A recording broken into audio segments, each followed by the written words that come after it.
Good morning, all of you. Students, we are doing the chapter Work and Energy, and we discussed about work, energy, and we have already started the topic that is different forms of energy. We discussed about mechanical energy, in which potential energy and kinetic energy already we discussed in previous classes. Now, today I am going to explain the another form of energy, which is heat energy. Now, how heat energy help anything to perform any work? As you know that energy is the capacity to do work, so heat energy can help another object to do some work. How is it possible? Now, I'm going to tell you one example. When we boil some water in a container covered with a lid, and we will observe that the lid is seen to move up and down. After some time, when the water of the container get boiled, the lid of the container is seen to move up and down. The steam formed due to the heat makes the lid move up and down. It shows that heat is a form of energy which can be used to move objects. That means it is used to do some work. So, it is also a form of energy. Heat is one of the most common forms of energy. The sun's heat warms our earth, and this enables it to support a vast variety of life. The heat given out by burning of fuels is used to power the engines that run our cars, aircrafts, and rockets. Nowadays, we have vehicles like cycles, cars, buses, trains, and aircrafts that can move from one place to another using the heat energy received from the sun. Another form is chemical energy.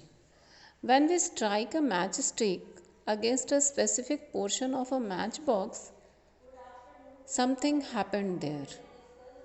A spark is produced which gives out heat and light both.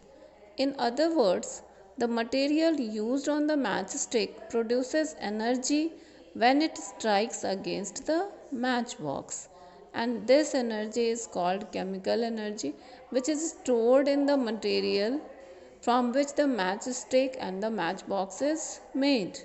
Wood, coal, diesel have chemical energy stored in them.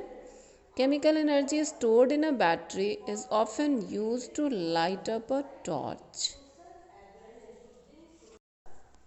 Next form is light energy. Sun is the main source of light energy. It is sunlight that helps us to see things during the day. That means our eyes are able to do work when there is light. That means light enables our eyes to do work.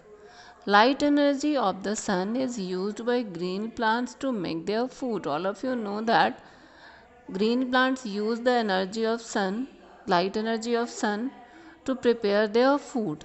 That means light energy is used by the plants to do some work. They prepare their food, that means they do some work, and light energy enables the plants to do that work. Tube lights, electric bulbs, lasers, and LEDs. These are the some of the man-made sources of light.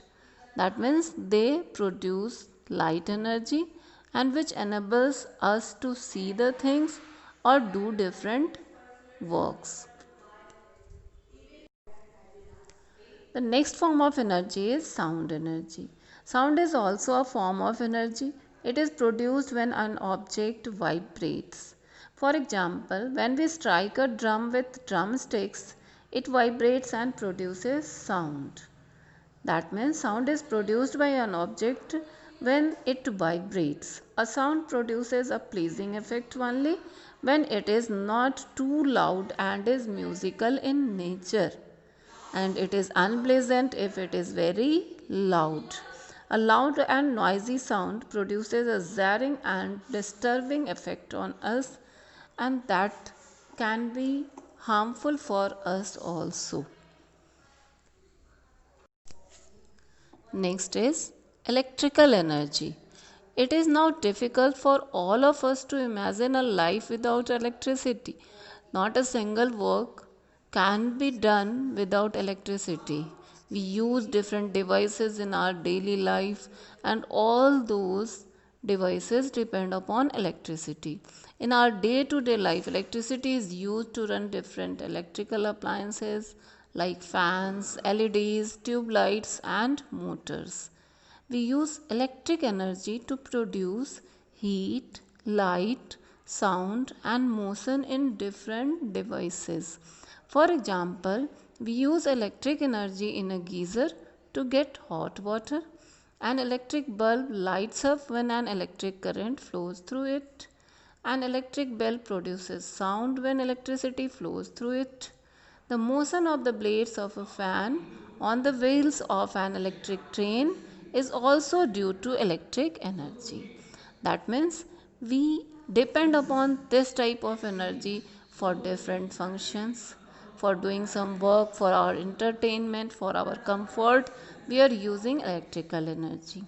One more thing I want to discuss to you, that the energy of an object can be regarded as a measure of its ability to do work.